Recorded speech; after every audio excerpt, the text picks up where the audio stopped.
जय श्री हरि। ओम नमो भगवते वासुदेवाय।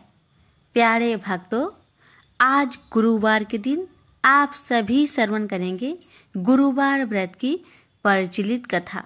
हिंदू धर्म में गुरुवार के व्रत का विशेष महत्व है। इस दिन भगवान विष्णु की उपासना करने और व्रत रखने से सभी मनोकामनाओं की पूर्ति होती है।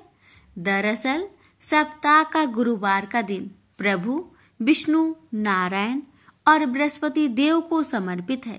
ऐसे में इस दिन उपवास और पूजा का महत्व और बढ़ जाता है। मान्यताओं के मुताबिक गुरुवार का व्रत रखने से विष्णु जी के साथ माता लक्ष्मी की भी कृपा प्राप्त होती है। तो आइए श्रवण करते हैं गुरुवार व्रत कथा। प्राचीन काल की बात है। किसी राज्य में एक बड़ा प्रतापी और दानी राजा राज्य करता था।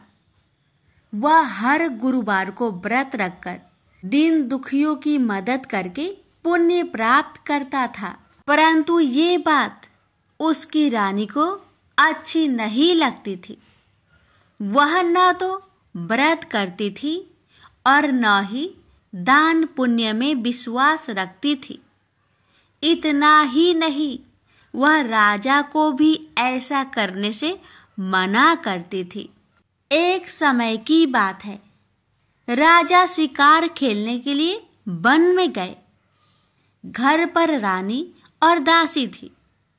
उसी समय गुरु बृहस्पति देव साधु का रूप धारण कर राजा के दरवाजे पर भिक्षा मांगने आए। साधु ने जब रानी से भिक्षा मांगी तो वह कहने लगी, हे साधु महाराज, मैं इस दान और पुण्य से तंग आ गई हूँ। आप कोई ऐसा उपाय बताएं जिससे कि सारा धन नष्ट हो जाए और मैं आराम से रह सकूं। इतना सुनकर बृहस्पति देव ने कहा, हे देवी, तुम बड़ी विचित्र हो। संतान और धन से कोई दुखी होता है? अगर अधिक धन है तो उसे शुभ कार्यों में लगाओ, कुंवारी कन्याओं का विवाह कराओ, विद्यालय और बाग बगीचे का निर्माण कराओ, जिससे तुम्हारे दोनों लोग सुधरे। परंतु साधु की इन बातों से रानी को खुशी नहीं हुई। उसने कहा कि मुझे ऐसे धन की आवश्यकता नहीं है जिसे मैं दान दूं और जिसे संभालने में मेरा सारा समय नष्ट हो जाए। तब साधु ने कहा, अगर तुम्हारी ऐसी इच्छा है तो मैं जैसा तुम्हें बताता हूँ तुम वैसा ही करना। गुरुवार के दिन तुम घर को गोबर से लिपना, अपने बालों को पीली मिट्टी से धोना, राजा से हजामत बनाने को कहना, भोजन में मांस मदिरा का प्रयोग करना, कपड़े धोबी के यहाँ धुलने देना। इस प्रकार 7 बृहस्पतिवार करने से तुम्हारा समस्त धन नष्ट हो जाएगा। इतना कहकर साधु के रूप में बृहस्पति देव अंतर्ध्यान हो गए। साधु के अनुसार कई बातों को पूरा करते हुए रानी को केवल 3 बृहस्पतिवार ही बीते थे कि उसकी समस्त धन संपत्ति नष्ट हो गई। भोजन के लिए राजा का परिवार तरसने लगा। तब एक दिन राजा ने रानी से बोला कि हे रानी, तुम यहीं रहो, मैं दूसरे देश को जाता हूँ, क्योंकि यहाँ पर सभी लोग मुझे जानते हैं, इसलिए मैं कोई छोटा कार्य नहीं कर सकता। ऐसा कहकर राजा दूसरे देश चला गया। वहाँ वह जंगल से लकड़ी काट कर लाता और शहर में बेचता। इस तरह वह अपना जीवन व्यतीत करने लगा। इधर राजा के परदेश जाते ही रानी और दासी दुखी रहने लगी। एक बार जब रानी और दासी को 7 दिन तक बिना भोजन के रहना पड़ा। तो रानी ने अपनी दासी से कहा, हे दासी, पासी के नगर में मेरी बहन रहती है, वह बड़ी धनवान है, तो उसके पास जा और कुछ ले आ, ताकि थोड़ी बहुत गुजर बसर हो जाए। दासी रानी की बहन के पास गई। उस दिन गुरुवार था और रानी की बहन उस समय बृहस्पतिवार व्रत की कथा सुन रही थी। दासी ने रानी की बहन को अपनी रानी का संदेश दिया, लेकिन रानी की बड़ी बहन ने कोई उत्तर नहीं दिया। जब दासी को रानी की बहन से कोई उत्तर नहीं मिला तो वह बहुत दुखी हुई और उसे क्रोध भी आया। दासी ने वापस आकर रानी को सारी बात बता दी। ये सुनकर रानी ने अपने भाग्य को कोसा। उधर रानी की बहन ने सोचा कि मेरी बहन की दासी आई थी, परंतु मैं उससे नहीं बोली, इससे वह बहुत दुखी हुई होगी।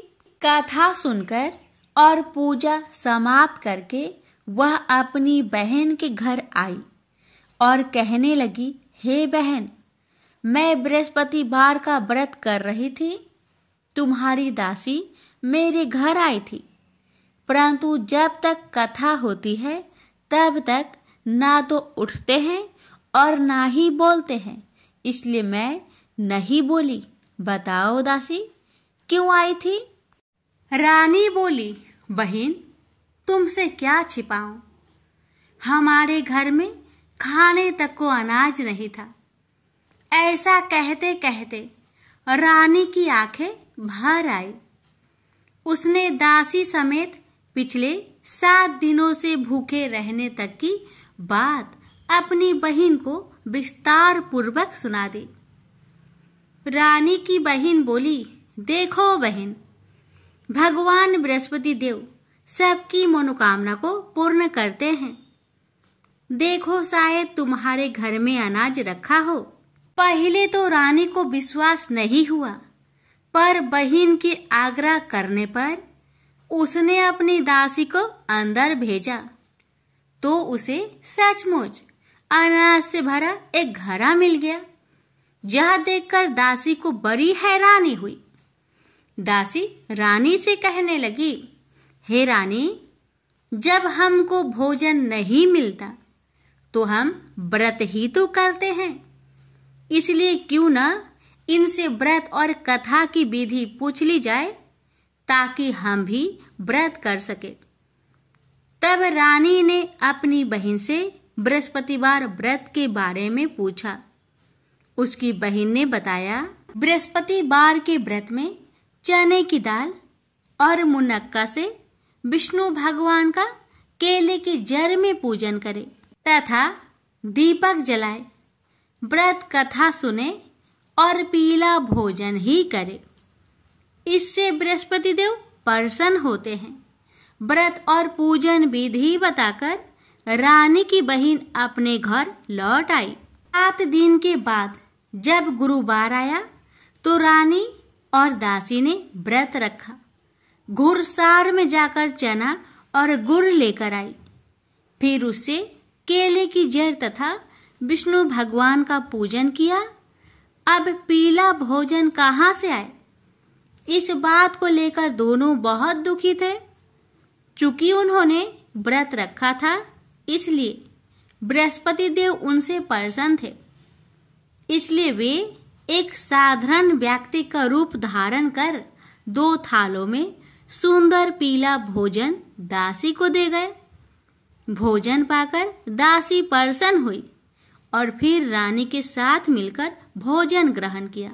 उसके बाद वे सभी गुरुवार को व्रत और पूजन करने लगी। बृहस्पति भगवान की कृपा से उनके पास फिर से धन संपत्ति आ गई, परंतु रानी फिर से पहले की तरह आलस्य करने लगी। तब दासी बोली, देखो रानी, तुम पहले भी इस प्रकार आलस्य करती थी। तुम्हें धन रखने में कष्ट होता था, इस कारण सभी धन नष्ट हो गया और अब जब भगवान बृहस्पति की कृपा से धन मिला है तो तुम्हें फिर से आलस्य होता है। रानी को समझाते हुए दासी कहती है कि बड़ी मुसीबतों के बाद हमने यह धन पाया है, इसलिए हमें दान पुण्य करना चाहिए, भूखे मनुष्य को भोजन कराना चाहिए और धन को शुभ कार्य में खर्च करना चाहिए, जिससे तुम्हारे कुल का यश बढ़ेगा, स्वर्ग की प्राप्ति होगी और पितृ प्रसन्न होंगे। दासी की बात मानकर रानी अपना धन शुभ कार्य में खर्च करने लगी, जिससे पूरे नगर में उसका यश फैलने लगा। बृहस्पतिवार व्रत कथा के बाद श्रद्धा के साथ आरती की जानी चाहिए। इसके बाद प्रसाद बांटकर उसे ग्रहण करना चाहिए। एक दिन राजा दुखी होकर जंगल में एक पेड़ के नीचे आसन जमाकर बैठ गया। वह अपनी दशा को याद करके व्याकुल होने लगा। बृहस्पतिवार का दिन था। एकाएक उसने देखा कि निर्जन वन में एक साधु प्रकट हुए। वह साधु भेष में स्वयं बृहस्पति देवता थे। लकड़हारे के सामने आकर बोले, हे लकड़हारे, इस सुनसान जंगल में तू चिंता मग्न क्यों बैठा है? लकड़हारे ने दोनों हाथ जोड़कर प्रणाम किया और उत्तर दिया, महात्मा जी, आप सब कुछ जानते हैं, मैं क्या कहूँ? यह कहकर रोने लगा और साधु को अपनी आत्मकथा सुनाई। महात्मा जी ने कहा, तुम्हारी स्त्री ने बृहस्पति के दिन बृहस्पति भगवान का निरादर किया है, जिसके कारण रुष्ट होकर उन्होंने तुम्हारी यह दशा कर दी। अब तुम चिंता को दूर करके मेरे कहने पर चलो तो तुम्हारे सब कष्ट दूर हो जाएंगे और भगवान पहले से भी अधिक संपत्ति देंगे। तुम बृहस्पतिवार के दिन कथा किया करो। 2 पैसे के चने मुनक्का लाकर उसका प्रसाद बनाओ और शुद्ध जल से लोटे में शक्कर मिलाकर अमृत तैयार करो। कथा के पश्चात अपने सारे परिवार और सुनने वाले प्रेमियों में अमृत व प्रसाद बांटकर आप भी ग्रहण करो। ऐसा करने से भगवान तुम्हारी सब मनोकामनाएं पूरी करेंगे। साधु के ऐसे वचन सुनकर लकड़हारा बोला, हे प्रभु, मुझे लकड़ी बेचकर इतना पैसा नहीं मिलता जिससे भोजन के उपरांत कुछ बचा सकूं। मैंने रात्रि में अपने स्त्री को व्याकुल देखा है और मेरे पास कुछ भी नहीं जिससे मैं उसकी खबर मंगा सकूं। साधु ने कहा, हे लकड़हारे, तुम किसी बात की चिंता मत करो। बृहस्पति के दिन तुम रोजाना की तरह लकड़ियां लेकर शहर को जाओ। तुम्हारे रोज से दुगुना धन प्राप्त होगा, जिससे तुम भली भांति भोजन कर लोगे तथा बृहस्पति देव की पूजा का सामान भी आ जाएगा। इतना कहकर साधु अंतर्ध्यान हो गए। धीरे धीरे समय व्यतीत होने पर फिर वही बृहस्पतिवार का दिन आया। लकड़हारा जंगल से लकड़ी काटकर किसी शहर में बेचने गया। उसे उस दिन और दिन से अधिक पैसा मिला। राजा ने चना गुड़ आदि लाकर गुरुवार का व्रत किया। उस दिन से उसके सभी कलेश दूर हुए। परंतु जब दोबारा गुरुवार का दिन आया तो बृहस्पतिवार का व्रत करना भूल गया। इस कारण बृहस्पति भगवान नाराज हो गए। उस दिन उस नगर के राजा ने विशाल यज्ञ का आयोजन किया तथा शहर में यह घोषणा करा दी कि कोई भी मनुष्य अपने घर में भोजन न बनावे, न आग जलावे। समस्त जनता मेरे यहाँ भोजन करने आवे। इस आज्ञा को जो न मानेगा उसे फांसी की सजा दी जाएगी। इस तरह की घोषणा संपूर्ण नगर में करवा दी गई।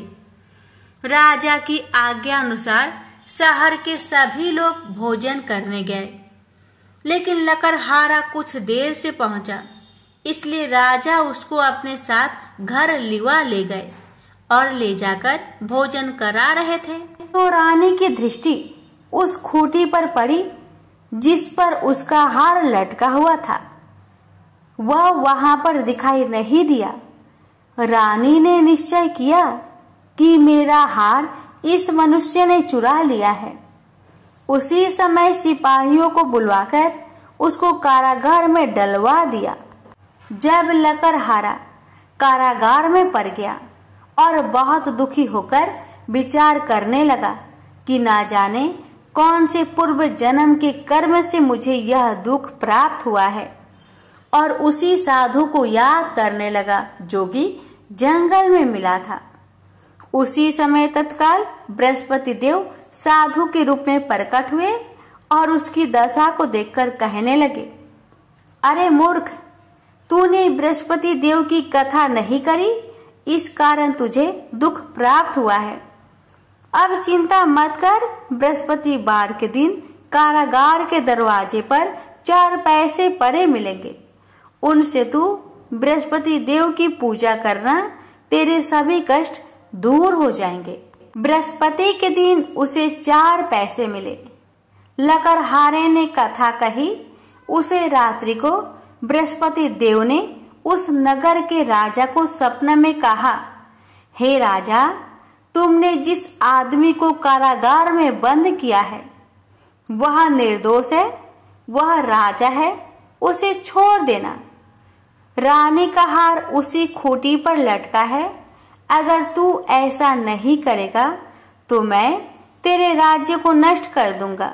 इस तरह रात्रि के सपनों को देखकर राजा प्रातः काल उठा और खूंटी पर हार देखकर लकड़हारे को बुलाकर क्षमा मांगी तथा लकड़हारे को योग सुंदर वस्त्र आभूषण देकर विदा कर दिया। बृहस्पति देव की आज्ञा अनुसार लकड़हारा अपने नगर को चल दिया। राजा जब अपने नगर के निकट पहुंचा तो उसे बड़ा आश्चर्य हुआ। नगर में पहले से अधिक बाग, तालाब, कुएं तथा बहुत सी धर्मशाला, मंदिर आदि बन गई है। राजा ने पूछा, यह किसका बाग और धर्मशाला है? तब नगर के सब लोग कहने लगे, यह सब रानी और बांदी की है। तो राजा को आश्चर्य हुआ और गुस्सा भी आया। जब रानी ने यह खबर सुनी कि राजा आ रहे हैं तो उन्होंने बांदी से कहा कि हे दासी, देख, राजा हमको कितनी बुरी हालत में छोड़ गए थे। हमारी ऐसी हालत देखकर वह लौट न जाए, इसलिए तू दरवाजे पर खड़ी हो जा। आज्ञा अनुसार दासी दरवाजे पर खड़ी हो गई। राजा आए तो उन्हें अपने साथ लिवा लाई। तब राजा ने क्रोध करके अपनी रानी से पूछा कि यह धन तुम्हें कैसे प्राप्त हुआ? तब उन्होंने कहा, हमें यह सब धन बृहस्पति देव के इस व्रत के प्रभाव से प्राप्त हुआ है। राजा ने निश्चय किया कि 7 रोज बाद तो सभी बृहस्पति देव का पूजन करते हैं, परंतु मैं प्रतिदिन दिन में 3 बार कहानी तथा रोज व्रत किया करूंगा। अब हर समय राजा ने दुपट्टे में चने की दाल बांधी रहती तथा दिन में 3 बार कहानी कहता। एक रोज राजा ने विचार किया कि चलो अपनी बहन के यहाँ हो आवे। इस तरह निश्चय कर राजा घोड़े पर सवार हो अपनी बहन के यहाँ को चलने लगा। मार्ग में उसने देखा कि कुछ आदमी एक मुर्दे को लिए जा रहे हैं। उन्हें रोककर राजा कहने लगा, अरे भाइयों, मेरी बृहस्पति देव की कथा सुन लो। वे बोले, लो, हमारा तो आदमी मर गया है, इसको अपनी कथा की परी है। परंतु कुछ आदमी बोले, अच्छा कहो, हम तुम्हारी कथा भी सुनेंगे।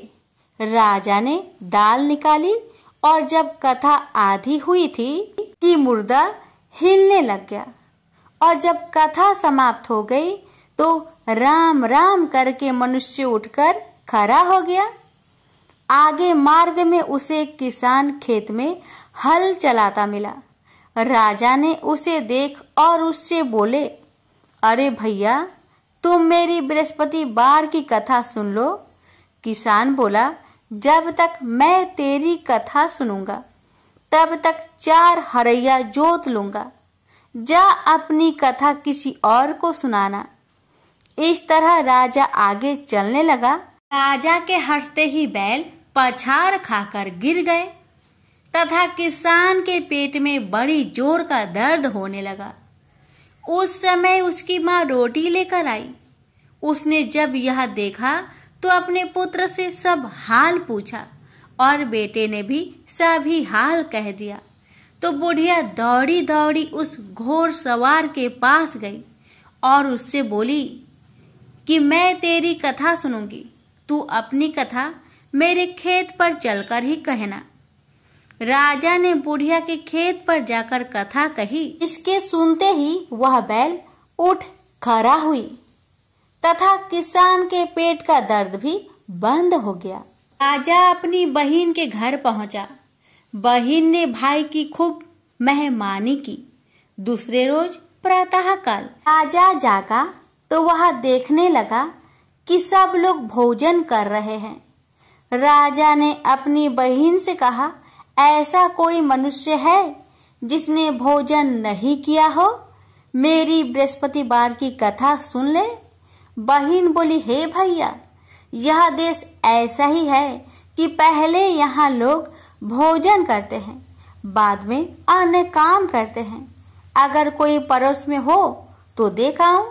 वह ऐसा कहकर देखने चली गई, परंतु उसे कोई ऐसा व्यक्ति नहीं मिला जिसने भोजन न किया हो। अतः वह एक कुम्हार के घर गई जिसका लड़का बीमार था। उसे मालूम हुआ कि उनके यहाँ 3 रोज से किसी ने भोजन नहीं किया है। रानी ने अपने भाई की कथा सुनने के लिए कुम्हार से कहा। वह तैयार हो गया। राजा ने जाकर बृहस्पतिवार की कथा कही, जिसको सुनकर उसका लड़का ठीक हो गया। अब तो राजा की प्रशंसा होने लगी। एक रोज राजा ने अपनी बहन से कहा कि हे बहन, हम अपने घर को जाएंगे, तुम भी तैयार हो जाओ। राजा की बहन ने अपनी सास से कहा। सास ने कहा, हाँ चली जा, परंतु अपने लड़कों को मत ले जाना, क्योंकि तेरे भाई के कोई औलाद नहीं है। बहन ने अपने भैया से कहा, हे भैया, मैं तो चलूंगी पर कोई बालक नहीं जाएगा। राजा बोला, जब कोई बालक नहीं चलेगा तब तुम ही क्या करोगी? बड़े दुखी मन से राजा अपने नगर को लौट आया। राजा ने अपनी रानी से कहा, हम निरवंशी है, हमारा मुंह देखने का धर्म नहीं है और कुछ भोजन आदि नहीं किया। रानी बोली, हे प्रभु, बृहस्पति देव ने हमें सब कुछ दिया है, वह हमें औलाद अवश्य देंगे।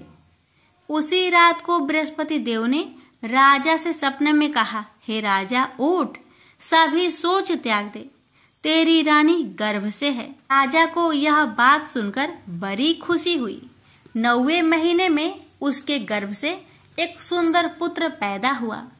तब राजा बोला, हे रानी, स्त्री बिना भोजन के रह सकती है, पर बिना कहे नहीं रह सकती। जब मेरी बहन आवे तुम उससे कुछ मत कहना। रानी ने सुनकर हाँ कर दिया। जब राजा की बहन ने यह शुभ समाचार सुना तो वह बहुत खुश हुई तथा बधाई लेकर अपने भाई के यहाँ आई। तभी रानी ने कहा, घोड़ा चढ़कर तो नहीं आई, गधा चढ़ी आई। राजा की बहन बोली, भाभी, मैं इस प्रकार न कहती तो तुम्हें औलाद कैसे मिलती? बृहस्पति देव ऐसे ही हैं, ऐसी जिसके मन में कामनाएं हैं सभी को पूर्ण करते हैं। जो सदा भावना पूर्वक बृहस्पतिवार का व्रत करता है एवं कथा पढ़ता अथवा सुनता है, दूसरों को सुनाता है, बृहस्पति देव उसकी सभी मनोकामना पूर्ण करते हैं। तो प्रेम से बोलिए, बृहस्पति भगवान की जय हो। एक बार नारद मुनि जी ने भगवान विष्णु से पूछा, हे भगवान, आपका इस समय सबसे प्रिय भक्त कौन है? अब विष्णु तो भगवान है, सो झट से समझ गए अपने भक्त नारद मुनि की बात और मुस्कुराकर बोले, मेरा सबसे प्रिय भक्त उस गांव का एक मामूली किसान है। यह सुनकर नारद मुनि जी थोड़ा निराश हुए और फिर से एक प्रश्न किया, हे भगवान, आपका बड़ा भक्त तो मैं हूँ, तो फिर सबसे प्रिय क्यों नहीं? भगवान विष्णु जी ने नारद मुनि से कहा, इसका जवाब तो तुम खुद ही दोगे। जाओ, एक दिन उस किसान के घर रहो और फिर सारी बात मुझे बताना। नारद मुनि जी ने सुबह सवेरे उस किसान के घर पहुंच गए। देखा अभी अभी किसान जागा है और उसने सबसे पहले अपने जानवरों को चारा दिया, फिर मुंह हाथ धोए दैनिक कार्यों से निर्वृत्त हुआ। जल्दी जल्दी भगवान का नाम लिया, रूखी सूखी रोटी खाकर जल्दी जल्दी अपने खेतों पर चला गया। सारा दिन खेतों में काम किया, शाम को वापस घर आया, जानवरों को अपनी अपनी जगह बांधा, उन्हें चारा पानी डाला, हाथ पांव धोए, कुल्ला किया, फिर थोड़ी देर भगवान का नाम लिया, फिर परिवार के संग बैठकर खाना खाया और कुछ बातें की और फिर सो गया। अब सारा दिन यह सब देखकर नारद मुनि जी भगवान विष्णु के पास वापिस आए और बोले, भगवान, मैं आज सारा दिन उस किसान के संग रहा, लेकिन वो तो ढंग से आपका नाम भी नहीं ले सकता। उसने थोड़ी देर सुबह, थोड़ी देर शाम को, और वो भी जल्दी जल्दी आपका ध्यान किया, और मैं तो 24 घंटे सिर्फ आपका ही नाम जपता हूँ। क्या अभी आपका सबसे प्रिय भक्त वो गरीब किसान ही है?